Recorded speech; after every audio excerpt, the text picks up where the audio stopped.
So for all of those that are joining us, thank you so much for taking the time to jump into the Tendon Tautology's webinar for Kangatech. It's a real pleasure for me to be able to get Keith on this talk. We've known each other for a while now. I think we first sort of presented at the same symposium back in about 2018, I think it was, Keith, and we hadn't met at that stage, but we sort of presented on different topics, but there was a fair bit of overlap around assessing tendon health and training tendons for adaptation. And following that presentation, you, well, both of our presentations, you kindly invited me out to your laboratory the next day. Fortunately, the night before, we had some really good red wine and a wonderful meal, and then we went out to the laboratory the next day. And I was blown away by the work that you're doing, how informative it was. I was also impressed with the time you offered up to me. So thanks very much for joining us today. It's really greatly appreciated, and I'm sure everyone's going to get a great deal out of this session together. Rather than me talk to exactly the Keith Barr journey and how you found your way into tendons, I think it'd be good to get you to just talk about your journey. And what I think is unique about it is not just the work that you've undertaken through your undergraduate to postgraduate levels and then postdoc and since, but also the strong stream throughout it has been not just your experiences as an athlete, but also your experiences as a strength and conditioning coach as well. So rather than me try to tell that story with any form of insight at all, I'd love to get a brief rundown from you for everyone, Keith. Yeah, sure, Steve. Thanks for having me. It's great to be here. It's a little bit early the first night after Carnival started last night, but we'll soldier on here. So I started my journey as a decent athlete in a bunch of different sports, but not great at any one sport. And so, like most people who are in sports science, we tried to figure out why we weren't the best at what we were trying to do, but that we loved. And so I went into it that way. I started at the University of Michigan, where I was a strength and conditioning coach with the football team there, the same team that won the national championships this year. So you know, it's a very high level meeting, or sorry, a very high level of competition there. And so as a strength and conditioning coach there, I was really fascinated by the fact that we put a lot of people on the same program, and some would get bigger and stronger, and some would get stronger but stay about the same size. And then so you get these huge difference in responses from these athletes. And so part of what I wanted to do when I started my graduate work was to try and figure that out. So I did a master's at Berkeley, and there I actually taught strength and conditioning, and you know, that was really important, not because of teaching strength and conditioning, but that's how I actually met my wife. So that was the important part of that. But then from there I went to the University of Illinois, and at Illinois I put a lot of the stuff that we did as strength and conditioning coaches into practice in the laboratory. And what we did is we came up with a model where we could have rats do resistance exercise. Then we could take out all the muscles and see, well, first of all, how much did they hypertrophy over the resistance exercise period? And then could we find molecular signals that would relate to how much they grew? And what we discovered was there was one protein complex called the mechanistic target of rapamycin. And the more we activated that, the bigger the muscle got. And so that's now turned out to be like one of the primary things that's associated with muscle growth in response to resistance exercise. It's also activated by leucine-rich protein. So that's where we get that combination of that leucine-rich protein and the heavy resistance exercise causing the muscle to get bigger. And so I kept going through this increasing muscle mass component to try and figure out, all right, let's get muscles as big as possible. And I wanted to do it in a way that I could control everything. So I went to Michigan for a postdoc, where I started by actually trying to engineer muscles, because I thought if I knew everything about muscle, I could engineer the biggest possible muscle. And even actually before that, I actually went to WashU for a year. And there at WashU, I worked with John Hollisley, who was the father of endurance exercise. And there what we did is we discovered one protein that was central to the endurance adaptations. So that one protein, when I put it into your muscles, even if you don't do exercise, if I can get it into your muscle, you'll have more mitochondria, you'll have more capillaries going to that. You'll have more fat oxidation enzymes, and that's PGC1 alpha.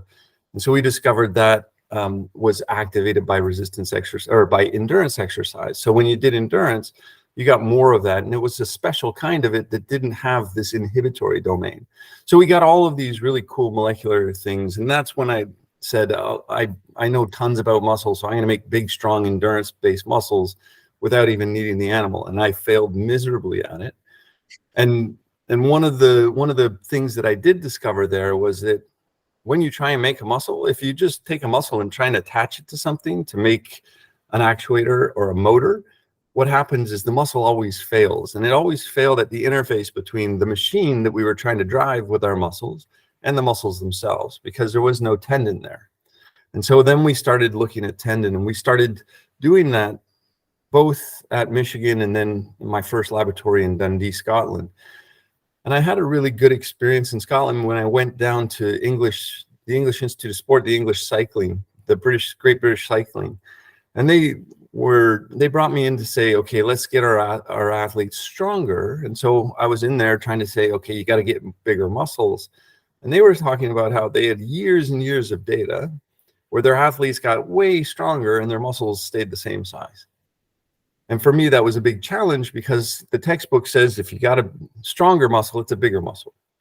And really what they had discovered, what lots of people had discovered before, was that there's a component of strength that people don't necessarily understand as well as kind of that muscle mass, neural adaptation. There's a third component, and that's that force transfer component. You need to transmit the force that you're generating from the muscle with your brain to activate the right muscle. Now we have to transmit that force so that we can allow our body to move. And that component of force transfer is one of the hardest ones for people to understand. And it seems to be it's as important to some of the other things that people really focus all of their attention on. And so that's kind of the journey that I've taken. And a lot of what we've been doing recently is using these little models of a tendon or a ligament that we can engineer in a dish. And so now we have, again, total control over the environment. Now we can put on specific loads. We can load for a long time, a short time. We can load a lot with a lot of force or a high velocity. We can change the load dramatically, and we can see what happens to the tendon or ligament that we're engineering. And that's been a real huge advance for us, because now what we can do is we can change the load in very small ways to figure out exactly what is best to make a super strong ligament or tendon. Fantastic. It's been something of a journey, Keith, to start at muscle and end up with tendons. But it just sounds to me like your experience from moving from a clinician to a researcher and then your research journey. It's not far from what a lot of clinicians are experiencing, in that they're getting into wanting to condition athletes, and you're wanting to juggle performance, and you're wanting to juggle player availability or health. And as they're pushing performance, they're looking at rate of force development, they're looking at strength, and they're looking at strength endurance and all of the things that they look at. A hurdle that's commonly hit are these soft tissue injuries or these muscle strains, and they're incredibly costly, aren't they? And if you are called into environments where you're asked to review a series of health issues or a series of athlete injuries, and I'm sure you've seen it too, and you're asked to listen to a whole bunch of case histories and look at a whole run of MRs, what you start to see is all of these injuries at the musculotendinous junction, and you'll see some epimyseal injuries, and you'll see some frank tendon injuries. And that sort of sums up the soft tissue boat, if you like. But these MTJ injuries are the ones I think you're talking about. There's a lot of different ones. So my rule of thumb is that we pull a muscle when a tendon is stiffer than the muscle is strong. We have to do the range of motion. If the tendon is super stiff and the muscle isn't as strong, what's going to happen is the muscle tendon unit has to lengthen in order to do your range of motion. So if I'm an athlete striding forward and I've got my hamstring, and my hamstring's got to go a certain length, my hamstring tendon muscle tendon unit has to go a certain length. If my muscle is super stiff, what happens is if my tendon is really stiff, what my muscle has to do is go longer. And when we hit the ground, the muscle is actually going to lengthen because the tendon isn't going to lengthen because the tendon is stiffer. In that situation, you're going to tear the muscle. When we sit and we only do work of lots and lots of heavy resistance exercise, and now we go out and we try and perform. Now what we've done is we made the tendon less stiff at the muscle end. And now the muscle is stronger. So now when there's a weakness, now when we go to do that long step, now what's happening is the muscle is stronger, the tendon is less stiff, and so the tendon is going to lengthen more. And so that's where you get those myotendinous or into the myotendinous side of the tendon injuries. So you can do a lot of really diagnostics, and we've done this and you've done this when you're brought into an elite team and they say, look, here's what we're seeing. We're seeing all of these different injuries. What's going on and what's causing them? And what you normally can see is I can tell you what you're doing in your training based on where your athletes are having their injuries. So if they're all muscle based, I know what you're doing is you're doing lots of fast movements, lots of low velocity or lots of low load movements, lots of high velocity movements on the field, lots of high velocity movements in the gym. The result is your muscle has no stimulus to get bigger and stronger. So it's going to be less strong. There's the tendon has lots of stimuli to get more stiff because there's lots of high velocity movements. That's why you're getting tons of muscle injuries. Now, if we go later and we look at other different types of things, you can again go through and say, you're seeing all of these injuries. Let's try and figure it out based on what you're doing on the field or on the court or wherever your sport is played and in the gym together. Because what you're looking to do is you're looking to have a diverse group of stimuli. And that's really what people don't get as well. Because again, I started as a strength coach. I didn't get the idea that, look, what we have to do is we have to supply both stimuli to make the muscle stronger, stimuli to help our brains activate the right muscles. And that means training the way that we are going to train on the field or on the pitch or on the court. But we also have to provide those force transfer stimuli. And those are the ones that are so often missing from the program. Because what I hear from strength coaches a lot is, why would I do an isometric? There's not a time in my high performance sport where we do isometrics. And what I always tell them is I tell all of these strength coaches, look, the reason we're doing the isometric work or with the longer holds or the heavier work is because what we're trying to do is we're trying to get a stimulus to the connective tissue so that you can transfer force better. And so, we've got really cool data that comes from both our engineered ligaments and from humans that really supports this. And if I can share, what I'll do is I can share, it doesn't, here, let's see. Let's do that. Okay. So what I'm going to do, hopefully, is I'm going to go in. What I can do is I can show you a little bit of what we do with our tendons and ligaments, because this is where a lot of it comes from. So we make these little human ligaments, and you can see one of them here, and this is just within our tensile tester. So you can see the bone on this end, the bone on that end, and it's made up of human ACL cells.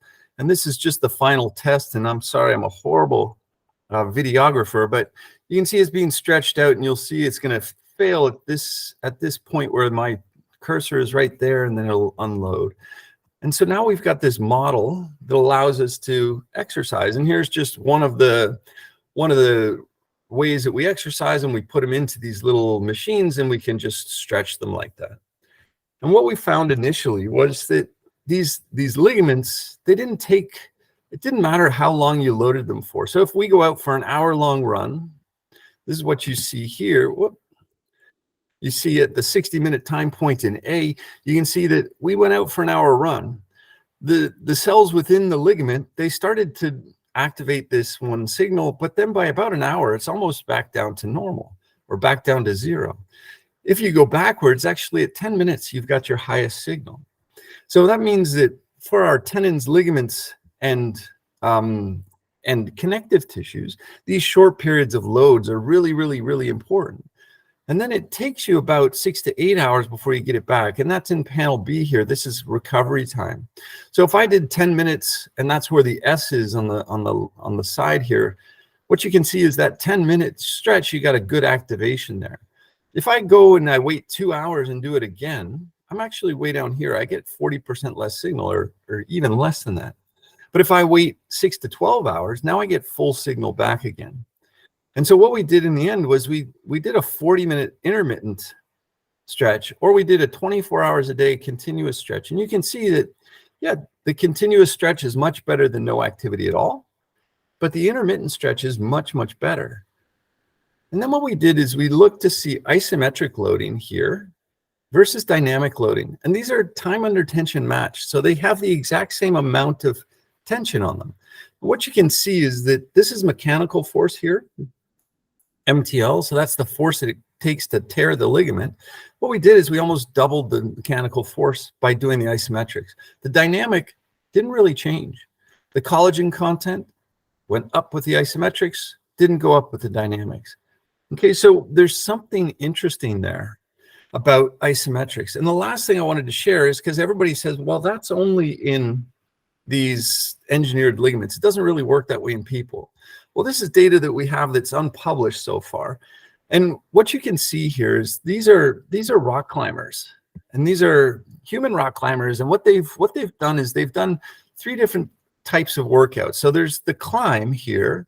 Those are people who just climb. They don't do enough of their finger strength training that we're measuring. Then there's 2 groups one is called Abraham. So the H, that's named after the Abrahamson brothers, who came up with a program based on our human engineered ligament work, where all they do is they put a light load across the tendons and the ligaments of the forearms. And what you can see is their median increase in finger strength by training with just a very light load for 10 minutes went up about 3.1%. These next groups, the max H, that's the max hang group. That means that they put as much weight as they can hold for about 5 seconds. So they're going to go onto their little fingerboard and they're going to hold as much weight as they can for 5 seconds. Now, we've all been taught that in order to get stronger, you need to lift as heavy a weight as possible. So the max hang group should increase strength much more than the Abraham's group, which don't put that much load on. But the Abraham's group is doing a longer, low intensity isometric, and they're doing it across this short period of time that allows them to get that adaptation. So if you look at the mean adaptation, it's exactly the same. And then what happens here is, if there was a group that did both of them, and the both group actually gets a significantly greater effect. And this is the group that every strength and conditioning coach has, because you're doing all of your dynamic training, you're doing all of these other things. If we add in these lower intensity isometrics, what we're doing is we're just allowing better force transfer. The max hang group gives me bigger muscle and better neural activation of that muscle. When I combine those 2 things with the Abraham's, now what we have is we have better force transfer. And so now what we've done is we've done all 3 of those individual components of strength. We've got neural adaptation, muscle mass, and full activation of the muscle mass. And now adding in this force transfer component, now what we've done is we've gotten an additive effect of those types of training. And that's the part that I think that most people are not as familiar with. And that's really where what we're trying to get people to understand is that in people, just like in our engineered ligaments, when we do a targeted tendon or ligament-based work, what we're getting is we're getting an additive effect with all the other training you're doing. Because now what we're doing is we're improving your ability to transmit any new force that you've developed in those muscles. Now we can help you transfer it better so that you can actually use that force better. Yeah, fascinating, Keith. Some great work. How far away is the climate study from being published? We've submitted it. So we just heard something back from the from the editors. So it's going to be a little while. It's probably about 3 months more before it gets out there. And right now, the biggest thing is where it's going to be, not whether it's going to go out. Sure. Which journal? Great. Can you provide some indication or point of reference with regards to the structure of the lower intensity work that was put on top of the higher level strength work, in terms of the lower intensity work? Was it a certain proportion of body weight or a certain percentage of MVC, or how long the holds were? Have you got any detail around that, or are you sure. sort of unable to talk to us about that?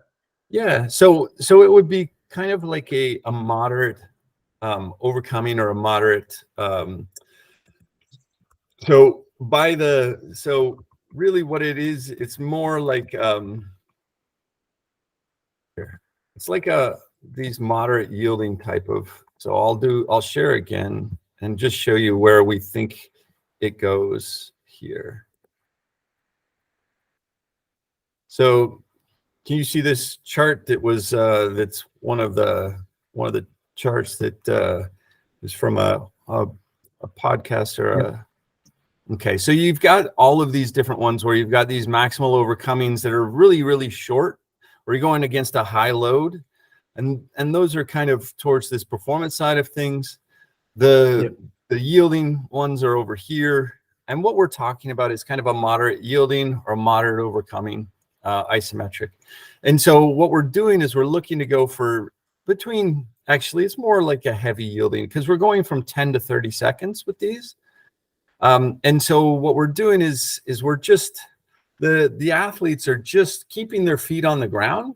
They're putting their fingers up over, say, the door jamb, or onto a fingerboard if they're a true, a heavy duty rock climber, and they're putting a load of about 60% of what they could maximally do, maybe even a little bit less, and they're just holding it there for that 10 to 30 second period.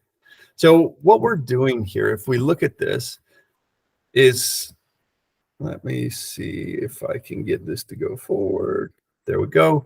So when we look at this, this is how my group looks at this, because what we're looking at here is we're looking at the stress within the tendon. So that means the load on the tendon relative to its size. Okay, so tensile stress means we're going to load that tissue. And what you can see here is what's called a stress relaxation curve. And what we do is we pull on the tendon and we hold it there for a certain amount of time. And so these are real tendons.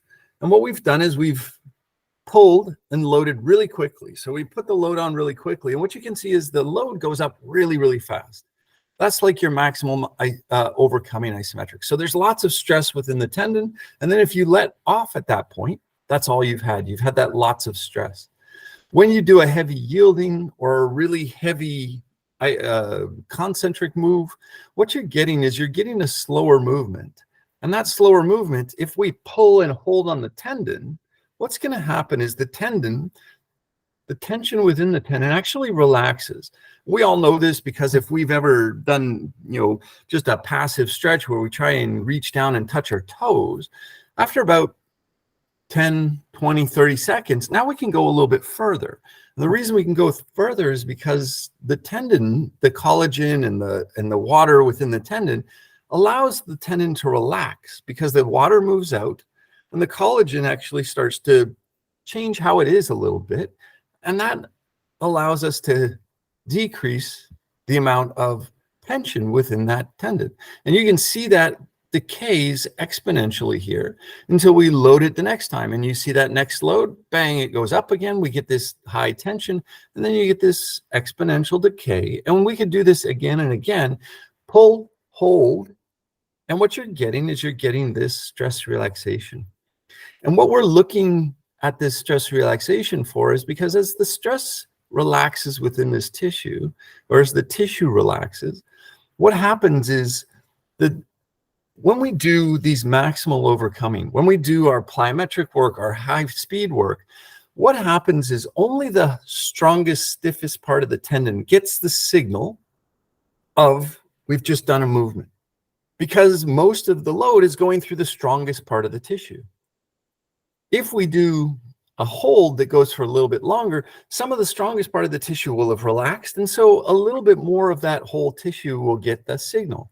If we hold it to about these moderate yielding positions, now it's been about 30 seconds, and that has allowed most of the highest tension to decrease. What we're getting is, if you look at this curve, it flattens out pretty quickly here. At this point where it's completely flat, what we've got is we've got equal loading across every single cell or every single component of that tendon. The load, this stress, this initial stress, has now been spread to even the weakest part of the tendon. When we load it really fast, we're only putting load through the strongest part of the tendon. And so the reason we're using these heavy yielding or moderate yielding isometrics, there are longer periods, is because now we're getting that same load signal over much more of the tissue. And so that's why we think it's really important to do these types of longer hold yields, because now that force transfer signal goes through a greater percentage of the tendon. And this is even in a healthy tendon. It's absolutely essential if we have an injured tendon that we do that. Great. So it sounds like, Keith, I mean, you've talked to this for quite some time now, obviously, that there was a period of time where we were sort of told, treat the donut, not the hole. And what you've been promoting for quite some time, and what many of us have found clinically, is that we've used isometrics, heavy isometrics, for extended periods of time, and we've watched the hole in the donut change. So you're sort of saying this is a mechanism by which we can target the necrotic or the pathological tissue and get some tensile load on it through removing some stress shielding. Yeah. Exactly. Yeah, and again, I can show you that from work that we've done in with our group. So if we go through, so the first thing is that these are dynamic tissues. This is from Luc van Loon. This is why I'm in the Netherlands right now, because if you look at this, everybody knows that your muscle is highly dynamic. The muscle is this open bar here. If we look over to the right here, this is your anterior cruciate ligament. It actually is more dynamic. It has a greater increase, or it has a greater amount, in this case, of stable isotope labeling after 6 hours of before they collected the total knee.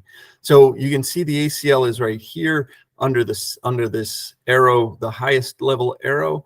If you look at the one just to the right of it, that's the PCL. So that's the effective load right there. So you can see that load is doubling the collagen turnover, the protein turnover within the tissue.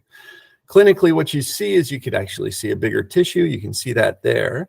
But then if we talk about this idea of the hole in the tissue, and I'll go to this one because this is the one I like the best, and it's not because of anything special here other than the fact that the time between the two ultrasounds that we're going to look at is only 50 days, so it's only about 7 weeks. So you can see that this looks like a horrible tissue, right? This is the patella. You can see, can you see my cursor, Steve? Yes, I can. Yeah, so you can see, then you can see. Here, we'll even do it as a laser pointer. There we go. So you can see the patella right here, base of the patella. There's supposed to be a nice patellar tendon here, but what you see is this, hypoechoic tissue. So this is a hole within the tendon. The other thing I want you to notice is see how thin and kind of wispy the patellar tendon looks. This looks like somebody who's maybe in their 50s, 60s who just has a crappy tissue. It's actually an international level discus thrower. And so what you can see is that looks pretty crappy. It had enough pain to stop this guy from being able to train. Okay, so if we look at this, all he's doing is he did heavy overcoming isometrics, 30 seconds, isometrics, 4 times 30 seconds, 2 minutes of rest in between. He had it bilaterally, so he would switch legs between them, and he would do it 5 days a week. Remember, these are isometrics, so they're not going to cause a lot of muscle heaviness or muscle soreness, so you can actually do them multiple days a week. We would actually do this 7 days a week. An hour before he had a little bit of nutrition just to provide some building blocks. But this is why I like this case study. You can see the patella right here, same image there's the patella. You can actually see it much better because it's actually, one of the big things is this hypoechoic area here. It's almost completely gone. You can maybe see a small amount of hole. This is, again, 7 weeks. So already we've filled in the majority of the hole. But what I want you to see really is look at that patellar tendon now. The patellar tendon is maybe 3 times the size that it was 7 weeks earlier. So that's how quickly these tissues adapt. That's how quickly we can go from a really crappy looking tissue with a big hole in the middle of it to a very nice looking patellar tendon with really good striation across it with maybe a small amount of residual hole, but that's 7 weeks. So in that time, you've barely had enough time to add substantive amount of muscle mass to the quad, but you've already had a huge increase in tendon collagen, and you've almost completely filled in the hole. So this idea that we treat the donut, not the hole, we're going to treat the area around the injury, not the actual injury itself, that I think we've had enough success with that. Not only us, but there's actually a really nice clinical study that's been done here in Holland where the group they compared directly the isometrics in people with anterior knee pain. So these are young athletes who are playing they're mostly playing handball, European handball.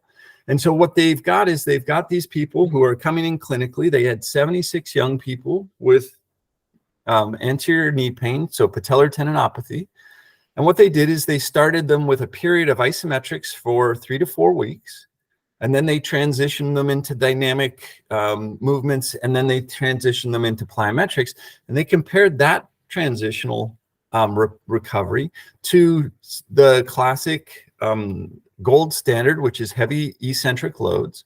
And what they found is that there was a greater improvement in pain and a greater return to play in the group that did the week's worth of isometrics at the beginning of the program. So there's really now starting to build up now clinical evidence that those isometrics are playing a really important role in rehabilitation of tendinopathy. Great, Keith. And do you have any tips for the listeners on, like you've sort of talked there to the progression of load that you might have with an acute reactive tendinopathy on top of a chronic pathology, and how as clinicians often we're hamstrung, for want of a better word, in terms of pain initially, and so we might go for almost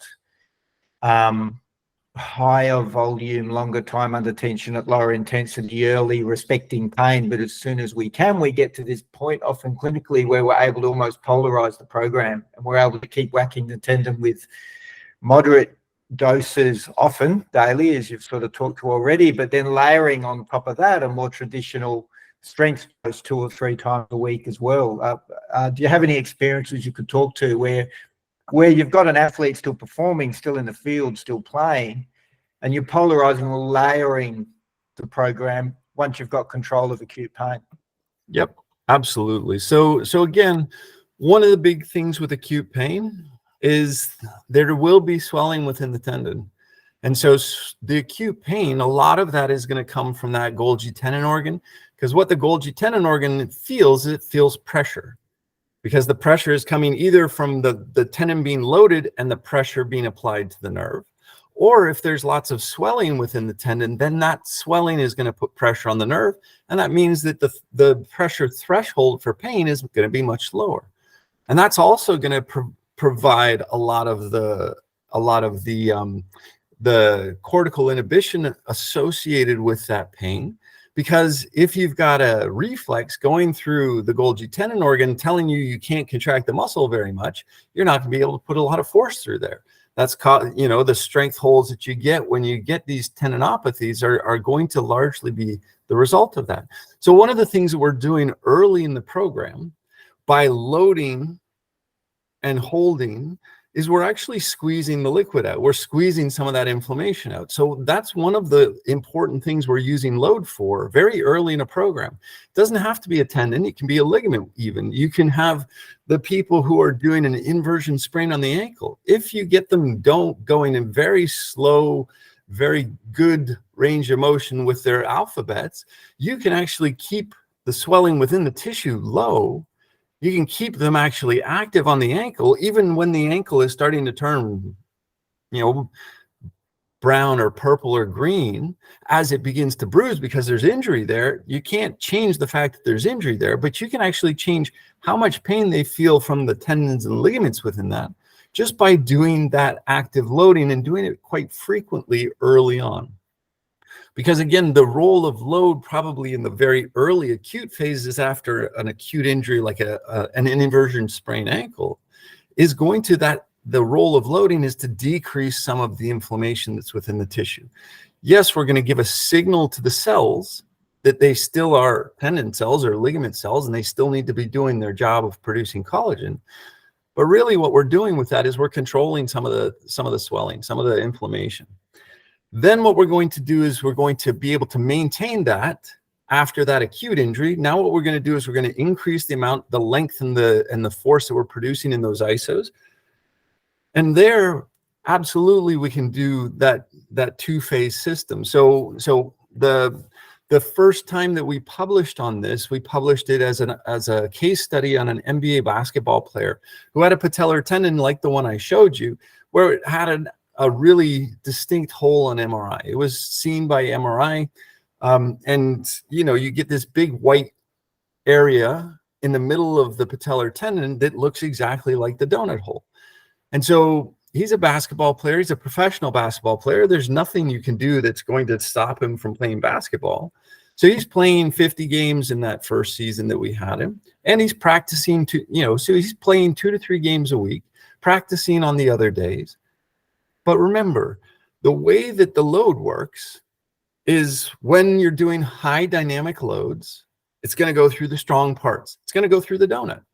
So all of the donut is getting all the load that he's doing on the court, when he's playing his game, when he's doing his practices, when he's doing all of those dynamic moves. He's going to come into the gym. We're going to give him those heavy isometrics. What that's going to do is that's going to give the signal to the core, to that core bit of the tissue. The fact that you've gone out and you've practiced or played a game, that's actually just caused a little bit of fatigue on the strong part. So now it's going to be easier for me to load the core as well, because it's already tired. The tissue is already less stiff and it's a little bit more tired. So now when I put on my isometric heavy loads, now what's going to happen is I'm going to get more of the load onto the cells within the core, and those cells are now going to get the signal to adapt. Because we talked about those 10 minutes of adaptation. So a lot of people think, well, they've gone out and they've run, or they've gone out and they've shot a bunch of baskets, or they've gone out and done all of this. So that means that my 10 minutes has to be 6 hours or 8 hours from now. No, because the cells within the injury, they didn't feel any of the tension when they were running, jumping, doing all of these dynamic moves. Now what we're going to do is we're going to bring them into the gym 10 minutes right after they've done their work. Now what we're going to do is we're going to get the load through that injured part, through the hole, so that they can feel the tensional load, so we can get that tensional signal through to those cells, so that those cells then have the signal to adapt. Okay, so you can still do it in that kind of double way. Do we still want to do a session that's maybe 8 hours later? So if you're practicing as a team in the afternoon, do I want to get that athlete up in the morning? Do I want to give them some nutrition, a little bit of collagen, maybe some vitamin C in the form of orange juice or strawberry, whatever I'm going to do? And then maybe half hour to an hour later, have them do really protected loads, 4 times 30 seconds across that tissue? Absolutely. But bare minimum, I'm going to, as a strength and conditioning coach, when I have that athlete's going to run and do all the stuff that the coaches want them. Then they're going to come to me, and I'm going to take her and I'm going to say, we're going to get load through the rest of that tissue so that I can improve that tissue as best I can. Yeah, great. It's a great point you made, Keith, because like we're dealing with so many teams and players in the EPL and the NBA where they're, like, for example, where their playing schedules are dense, and the athletes have very much, and it's very understandable, they have a mindset of it's all about recovery. I need to recover, I need to recover. But educating them around how controlled targeted loads actually facilitate recovery, but they can also facilitate healing of tissue, and providing them with a means by which to measure those loads and perform them in a very controlled and safe way. And for them often to see the changing relationship between the force they can generate and the pain associated with that force over time is a great way for them to build confidence in continuing to load rather than to take a more passive approach. Absolutely. And the way that we try and do this, the way that I try and do this is I try and actually do this through the strength coaches. Because when we talk to strength coaches, they're like, oh, well, I don't know about this. And I'm like, okay, next time you're in a hilly place, do a bunch of downhill sprints, get a huge eccentric load on your quads, do a heavy isometric on one quad, on one leg, don't do it on the other. Wake up the next day and you tell me which one feels better. And without a doubt, every single person who does it, they're like, wow, like I did the isos on my left feels good. My right is so sore. It's like, I can't believe the disparity. And it's just like, yeah, that's what we're doing. If you have athletes, you can do the same thing. You can say, look, we're going to take you, 2 days are coming. Everybody says, yeah, 2 days, I got to recover. Okay, great. So now what I'm going to do is I'm going to say, look, today, I just want you to try this. Pick one of your legs, and I'm just going to have you do heavy isometric on one of them for 30-second hold. And all I'm going to do is one of them. And then the next day I'm going to have you come in and I'm going to say, which one feels better? And what they're going to say without fail is the one that they did the 30-second isometric feels a lot better. And you've just given them a lesson as to, oh my God, I could do specific loading and feel better and perform better the next day. That's huge, because for them, that's going to be absolutely huge. The other thing that I really think is important is that we get away from the types of things that we do normally. So everybody knows on this call knows, and everybody who's going to watch this later knows, that if you twist your ankle, what we do is we stick you in one of these bad boys. This is standard of care right now. And I like to tell people that the first one of these, not a plastic version, but it was a wooden one. The first one of these that has been noted in history comes from an Egyptian tomb. The tomb was 4,500 years ago. They were using a brace that looked almost exactly the same as this. It was just made out of wood. So this is what we put an athlete into. So we did this same thing in a rat. All we did was we put a little plastic tube over the ankle. Okay, we held the ankle immobile. We're going to redo this with a 3D printed thing that looks almost exactly like this boot, but we just did this as a preliminary case study, as a pilot study. What we saw: 10% loss in muscle mass in 3 days. That's exactly the same thing that Luc Van Loon here in Maastricht sees. He sees about over a 3-day to 5-day period, he would see about 7 to 10% loss of muscle, almost exactly the same. Now let's look at what we're seeing as far as the tendon. Look at the loss of tendon collagen. So this is tendon collagen. You can see dry mass, you can see percent. The percent isn't changing. So what we're doing is we're getting smaller tendons. So you can see that the collagen within the tendon is going down, and it's going down about 20%. And not only that, this is what it looks like under second harmonic generation imaging. So this is where we shoot a laser in and we image the collagen. The collagen actually autofluoresces, and normally you can see this beautiful parallel collagen that you see within a tendon. Here's a tendon that's been immobilized for 3 days. That looks exactly the same as a scar. And in fact, what we think is happening with the scar is exactly this. We think that it's getting stress shielded, and the stress shielded tendon starts to look like a scar. So we can produce a scar from a perfectly healthy tendon by putting it into a boot. So why would we take an injured tendon and put it into a boot? It doesn't make any sense. It really doesn't make any sense. And so that, to me, is probably the most important thing, is that the standard of care that we use for tendons and ligaments is 4,500 years old. Okay, I don't think if you went to your oncologist and you have cancer, you're not going to go for the treatment that's 4,500 years old. Nobody is going to do that. They're going to go for something that has some science from, at least from this century. Come on, we got to at least get into, not even, we're not even going to get picky. Even if it was from the 1900s, we'd be happy compared to the 2000 BC. So again, this is where we've got a lot of work to do, because that's standard of care. I was on a panel at the Orthopedic Research Society meetings last week, and the speaker before me, she got up and she gave a talk. It was a great talk. And then she walked back over and we sat together, and she's in a boot. And I'm like, this person is probably one of the top people in orthopedic research in the world, and she's got a boot on. And this is standard of care. All we're doing is we're making it so the tissues are all really crummy, so that when we start, we're starting from being a child again, and we have to reform all of these tissues. If I do that with an elite athlete, no wonder people are taking 16 weeks to get back from things on a good set, because that's just not the way it works. Yeah, great point. Great point.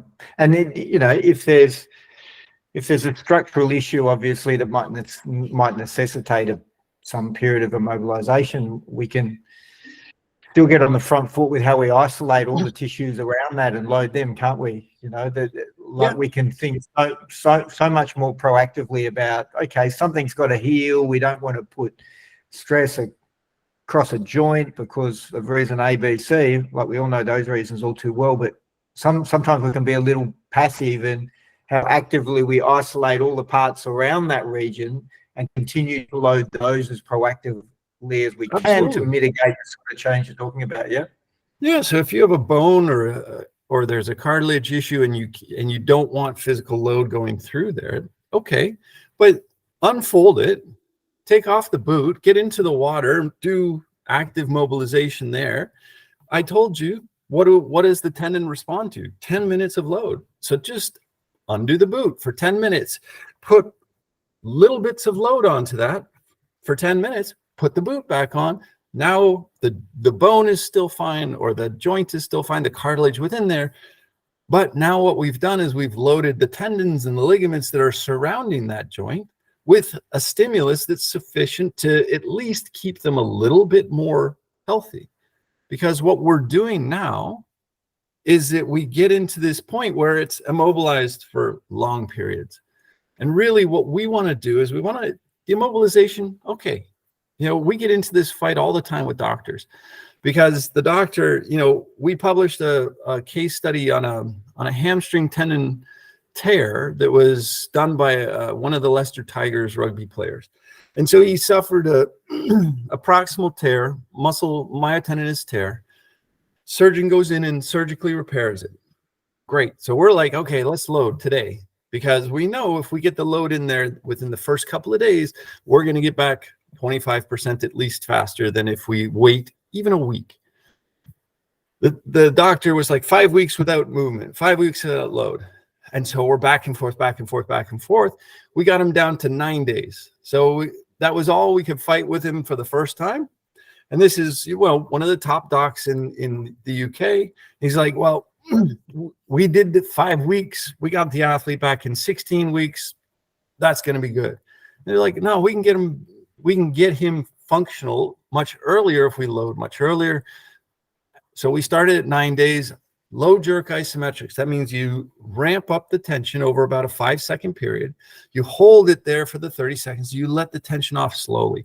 The low jerk component is really important, because jerk is the thing that's going to potentially tear the interface, or that's the stimulus, that change in direction. what you're going to do is that's going to give you this potential stimulus to damage the repair. So we decrease the jerk by applying the tension slowly, hold it there for the 30 seconds, and let it off slowly. And that athlete did that for the first period. So basically the way that we do it, the progression is this for us. So if we've got, it's easiest to do it, say we did this with a pec tear that we had. And so the guy tore his pec. So what he does is he goes back until he feels tension and it's starting to pull. That's where he's going to start his isometric from. The longest muscle that length that we can before he feels tension, low jerk isometric there. Then he's going to go back for the second one. He's going to try and go back. He'll have a little bit longer range of motion, and he'll do that until days and days later. Now he's at full range of motion before he starts his isometric. And now from the full range of motion from the isometric, now that's when we can do just isotonic movements, because I've gotten back that full range of movement using those low jerk isometrics. Now they're going to transition into those isotonic movements. So for our pec athlete, you know, within 2 to 3 weeks, he's back lifting about 100 kilos on a bench press, just because he's gone back. And that's, you know, everybody's like, how could you go that? All we're doing is we're doing that. We're going to return the range of motion by doing the low jerk isometrics. Once they get to full range of motion, we're going to add isotonics in. We're still going to do some low jerk isometrics to make sure the force transfer is still getting that signal. We're going to continue to build up the isotonics. And now they're going to come starting to lift heavier weights the same way you would progress normally. We're still going to give us that signal for the force transfer by keeping in some isometrics in a long muscle length position. And now we're going to transition back through that program. That football player American football player who ruptured the pec, he was back in 7 weeks. Our hamstring guy, who the doc was 5 weeks before we load, we'll get him back by 16 weeks. We loaded it 9 days. He was back at 11 weeks. And it wasn't just back to training. That was when he got back into a match. And so again, these things that we're trying to do is, yes, you'll get back if you immobilize. Totally fine. But you're going to get back 20 weeks, 26 weeks. If you get in that mobility much, much, much earlier, now we're going to get you back 12 weeks, 10 weeks, somewhere in that range, because now that's going to allow us to get the load through the tissue, to heal the tissue better. And that's going to allow you to progress back to return to play much, much, much sooner. Great. Some great examples there, Keith. And yeah, it would be correct to say that the traditional rehab responses with, you know, frank tendon tears like that has been incredibly conservative. And I think it's a really powerful learning to take the opposite approach and to safely and intelligently load these conditions early. Because the outcome. It's really even getting worse now, and we saw that in U.S. football with Aaron Rodgers' Achilles. So Aaron Rodgers did his Achilles, and they surgically repaired it. The docs always want it to be as strong as possible when it leaves the operating room. So what did they do? They put in Arthrex, which is, I've got nothing against the company or anything, but what it is, it's super strong suture material. And that super strong suture material is now used because then you can load earlier. Sure, but you're not loading on your biological tissue. You're not loading on the native tissue. You're loading on the Arthrex. And so what happens is you can get back to some activity quite quickly because the Arthrex is there and you can load through the Arthrex. But you've not got any biological tissue getting any stronger. And so the result is when the Arthrex starts to fail, and it will, because it's just like your favorite pair of jeans. If you're going to wear them every day and you're going to do that movement, the knee is going to start to wear away. And that's what happens with the Arthrex. As it wears away, now suddenly the load is going to be put back onto the biological tissue, and the biological tissue isn't ready for it. So a lot of times we're seeing re-ruptures because the biological tissue isn't ready for it. In Aaron Rodgers' case, they didn't go through a re-rupture because he was like, he got up to a point where, yeah, I'm getting ready to go. But then suddenly He couldn't do anything anymore. And that's because some of the arthritis probably started to fail. And so we get the surgeons trying to make it as strong as possible. We had one professional basketball player, surgeon used a metal wire to go up and to go through the patella into the tibial plateau to take load off of the injured or the damaged patellar tendon. And all that happened in that individual was that after a period of time, I think it was 6 months later, he's doing his rehab, going fine, because all the load's going through that metal wire. Well, the metal wire is stress shielding everything. So what happened? The patella broke because there was no load going through the patella, because it was all going through that metal wire. So the patella broke, and that athlete was basically done at that point, because you can't kind of piece together all those little bits. In fact, you know, I really think it's important if we look at, and I can't remember where I've got it. Here we go. So this is the exact same thing done in an experiment in rabbits, where Professor Hayashi's group in Japan, they just took a metal wire and put it between the patella and the tibial plateau. And what happened was they increased the number of cells within that tendon, perfectly healthy patellar tendon.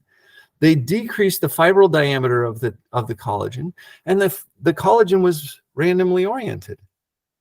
So more cells, smaller collagen, and randomly oriented collagen. That's what we call a scar. That's what a scar is. So I can produce a scar by just taking the tension off of a tendon. So why is it that our medical doctors, our orthopedic surgeons, are basically trying to, by reinforcing all of their repairs, what they're doing is they're actually making it impossible for those of us in the room to do our job as strength and conditioning coaches. Because now, for us to load the biological tissue, we have to figure out a way around that material that you've put in. And I've done a bunch of tests on Arthrex, and there is no way for us to get load through a biological tissue that's in parallel with Arthrex, because the Arthrex has less stress relaxation than our biological tissue. It doesn't really stress relax to a great degree. And so there's no way for me to get load through that except at an angle where the Arthrex isn't working. So a lot of times the doctor will put it in so that at a certain angle, the Arthrex takes all the load. So what we have to do is we have to work in these very small angles to try and get load through the biological tissue, because any further and the Arthrex is going to take all of the load. And so it becomes really, really difficult for us as strength and conditioning coaches to actually put load through biological tissue if there is another material there. Yeah, great point, Keith. Can we just digress from that slightly, and let me throw one last question at you? I think we've been going for an hour now, and I'm sure we could go for another 5. But in terms of managing tendons in the field, like you've done some early work where you've shown regional differences in tendon stiffness from free tendon into intramuscular tendon. And, you know, we know that the tendon gets less stiff and more elastic as it traverses parallel or longitudinally through a muscle. And as we train this tissue, we're hoping to change compliance and stiffness. And of course, we all want measures of tendon stiffness in the field, which is a pretty hard thing to do. You've got the early work of the likes of Kubo that are looking at low deformation curves. Yeah. And there's warts on those measures, but they've been validated to a certain extent. Then there's the coming and going and re-emergence of shear wave elastography, for example. So beyond black and white MSK measures, you've got your color Doppler, you've got your shear wave, all these other ultrasound measures, shear wave being specific to, let's say, a compressive stiffness rather than a tensile stiffness. Yep. Which has its limitations as well, but it's sort of what we've got. Where do you think we're at in that at the moment? What would you be looking at for monitoring intramuscular and free tendon stiffness in an elite athlete through rehab or throughout the course of the season at the moment, given the tools we have at hand? Yeah, that's a huge question. That's a great question, and it's a pain in the ass question, because the shear wave. Yeah, so what you're doing is you're putting a wave in a perpendicular plane to the direction of where the stiffness is. So what that measure means is anybody's guess. There's not really a way to understand what's going on there. The color Doppler kind of things, what that's giving me is it's giving me a little bit of what the orientation of the collagen is. So the idea is there's going to be a little bit more waviness where there's unloaded areas. Because it's being stress shielded, you're going to get more of exactly what I showed you when we did the rat in that immobilized. You're going to see that kind of waviness within the tendon. That's going to come up as a different color on the Doppler. So that's fine at seeing an injury within the tendon. It's not going to really allow us to see that kind of change in force or change in stiffness as you go along the tendon. I don't know that there's any great measures. So the ones that we tend to use, we use rate of force development as a really decent one when you've got a position that works for you, a really controlled environment, and you give your athletes make sure you push as hard and as fast as you can. So that's the kind of cueing that you have to give, because if you just say, all right, go ahead and push, they're just going to push and they're going to build force in a different way. But if you say push as hard and as fast as you can, now what we're going to do is we're going to get a rate of force development. That rate of force development together with that maximal force is going to give us some information that we're interested in. Because as that shifts, as that slope of the rate of force development shifts, I know that that tissue, that tendon, that muscle tendon unit is getting stiffer. Now what I've got is I've got a measure of stiffness. Now what I also have is I have a measure of maximal force.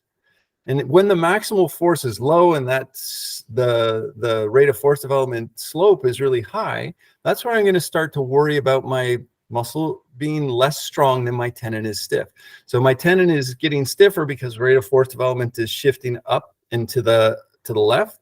But if the maximal force is coming down, tendon is stiffer, muscle isn't as strong. That's where I'm really worried about muscle pulls.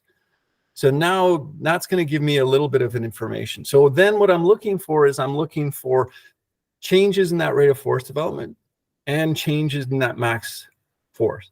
Those two things are the things that I'm going to use as alarm bells for me that are telling me that, oh, look, rate of force development is going up, that the maximal force is going down. This player probably needs either some heavy isos or a little bit of time off, because the max force could be coming down because you've got neurological fatigue. You've got all these other possibilities that are bringing the force down. But if the force is down and the stiffness is high, the stiffness could be high because you sat on a plane for 6 hours, 8 hours because you were on international duty, and you sat on a plane, your hamstrings were in that position that is horrible for hamstring health, where it's shortened at one end, lengthened at the other end. And now what we've got is we've got a position that's over time, over those 6 to 8 hours that you're on the plane, you're getting cross links in there, you're getting more stiffness. Now your force is down, your stiffness is higher. That's somebody I'm going to have to either hold out or I'm going to have to do some isos through. So those are that's the only measure that I've found that's going to give me anything that's going to tell me, look, we need to play with this athlete a little bit to try and manipulate these things so that we can actually, make sure that there's not a negative outcome coming here. Great. Fantastic. Keith, I could talk to you about that for a whole nother hour, but I'm mindful that people can't stay on this call forever. And I've got a little run of questions here. If I just flick through a few, and I'll almost do these in reverse order just to make it a little bit easier. Question here from someone: can you comment on whether you need to take the foot out of the boot to load the tendon, or could you simply use some electrical stim to sort of evoke the traction? Yeah. So the electrical stim is great for maintaining muscle mass. And again, the reason that we would take it out of the boot is not necessarily, we don't have to take it out of the boot, but what you want to make sure of is that you're getting all the tendons within the range, so that you don't just want to get the flexor tendons, you want to get the extensor tendons as well. You want to get and you do want to get the ligaments as well. So that's the ligaments themselves are one of the reasons why we take it out of the boot, because you're not going to really be able to get to those tissues with just a neuromuscular electrical stimulation within a confined space. So there, what we're going to do, the NMES has worked perfectly. So again, the lab I'm in here, they've shown that they can maintain muscle mass in comatose patients by simply electrically stimulating it's incredibly light amount of electrical stimulation, because all we're really doing with the electrical stimulation is make sure we're delivering nutrients to the muscle to maintain that muscle mass. But it's not going to be sufficient to keep the ligaments fully healthy. It'll help the tendon that's being loaded by the stimulated muscle, but it's not going to give us those ligaments that are going to keep that structure in place. So we would take it out of the boot and just do very, very light movements. Again, using athlete pain and the athlete knowing their body really well, we would say, and us knowing the athlete, some athletes, we say 0 pain, because we know that this is an athlete who says, oh, you can't hurt me, and they have a high pain threshold and they're going to go really too hard. So we're going to tell them 0 pain.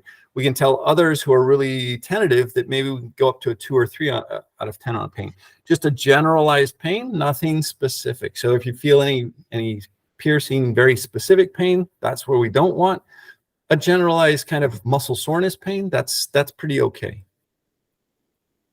Fantastic, Keith. And just for a similar theme here, we've got another question asking how you'd protect a syndesmosis or MCL injury if you were not going to immobilize. Like, where do you sit in that stream? So again, so what we're going to do is we are going to immobilize the guy who was our hamstring guy who got back after 11 weeks to international rugby. They were in an immobilizer. It's just that what we would then do is we would take them out of the immobilizer to do a little bit of loading, or we would use the immobilizer as a loading component a couple of times a day. And so again, the idea isn't immobilization is never going to help. The idea is that we want to minimize the negative effects of the immobilization. If we need to immobilize for something that is absolutely necessary, we're going to have to do that. But at least twice a day, maybe 3 times a day, I'm going to take it out of that immobilizer and I'm going to do something, or I'm going to use the immobilizer as a way to load. So I'm going to load against it. I'm going to pull against it. I'm going to do other things that are going to get load through the tissue. So, because I know that if I don't load that tissue, it's not going to get any better any quicker. Great. Fantastic.